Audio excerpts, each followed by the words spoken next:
how he could make any kind of record, whether it was a street record or a club record or a party record or a pop record. It's like, you know, those things you need in your talent to be a dope MC. And if you just want to spit and rhyme, then you're only showing me that you can only do one thing. But with Biggie is why I was so attracted to his talent, was that he could, you know, do various type of things.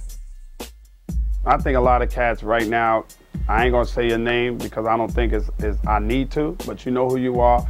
If Big and Pac was still around, you would not be eating. You would have never been popular. You would have never sold 3, 5, 6 million records ever in your whole fucking bullshit, plastic, see-through ass career. Would you have ever sold that amount of numbers if them two dudes were still alive? And y'all know it, and I know it.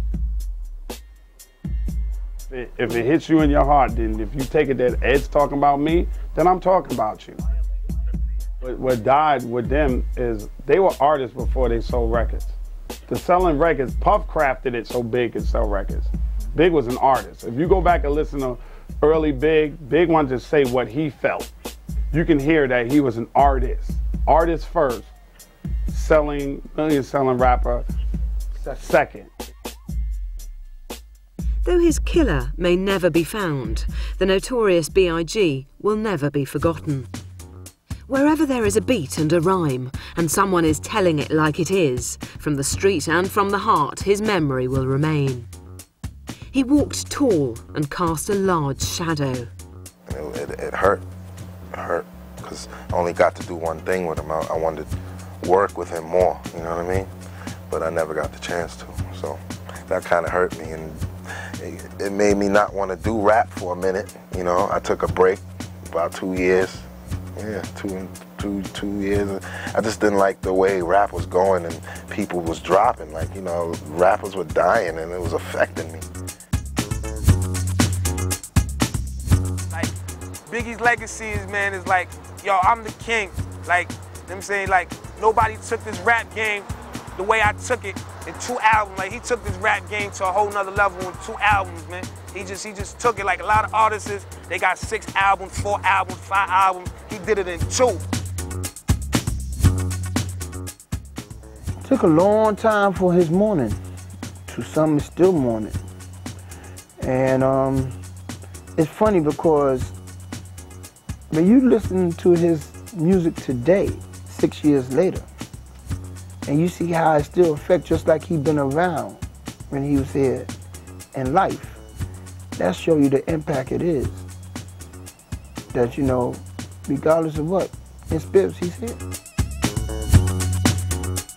To me, the whole sequence of life, from the time when I go out to California and doing vocals with Biggie, the speaker blows, he gets shot, to the time when we were doing Missing You, to the time where I was on a subway and there were 30 kindergarten kids, and the teacher quiets them by singing Missing You. That whole thing to me is just kind of a movie.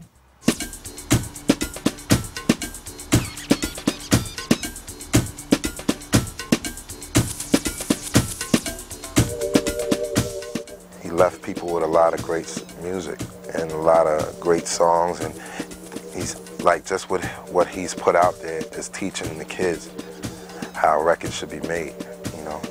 He left us with that. And he would always be considered the king of New York, no matter the next rapper that comes out, no matter who's here. He would always be the king of New York, and that's his legacy, his music, his style. You know what I'm saying? The way he dressed, the way he talked, the way he looked, the way he acted. You know what I'm saying? His spirit, his soul, that's going to be his legacy. He was the new structure of the 90s. He the one that really took forth in the mid-90s.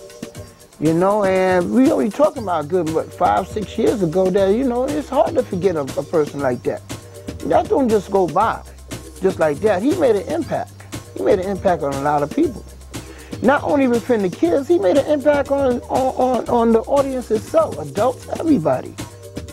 For me, functionally as a DJ, Biggie is really important because, say I'm at the club, if you lose the crowd for a little bit, you throw a Biggie record on, and bam, you got everybody back. They're all moving again. But that's just the way it works. If you have a mixtape, you know, you got a Biggie record on there, it really, like, you know, gets people hyped. Then Biggie becomes this thing where he's the centerpiece, you know what I'm saying? A lot of times when I'm DJing, so it's definitely important to me. There's something you all don't understand. There was a club that was in lower part of Manhattan called the Palladium. And the night when they had an album release party for Big, you saw Brooklyn finest coming decked out at their best, acting like they going to the Grammys. You don't understand how everybody was all filled up going down Eastern Parkway, going down the road across that bridge to go and really honor this man because they looked up to him that much. I witnessed it. I saw the cars coming past. You thought it was a players' convention. That's how much they look up to that man. You got to see, you got to feel, you got to understand how much an impact this man had. It has been a long time since somebody like that, who they look up to.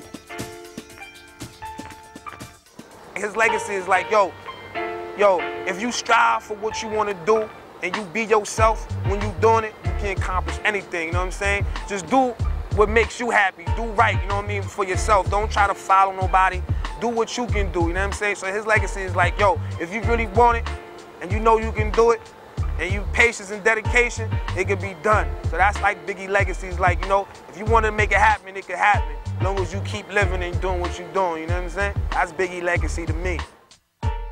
Biggie's Life After Death LP went straight to #1 in its first week of release, and in January 2000 was recognised as having notched up 10 million album sales. Biggie died when he was just 24 years old. The closest person to him was his mother, Valletta Wallace.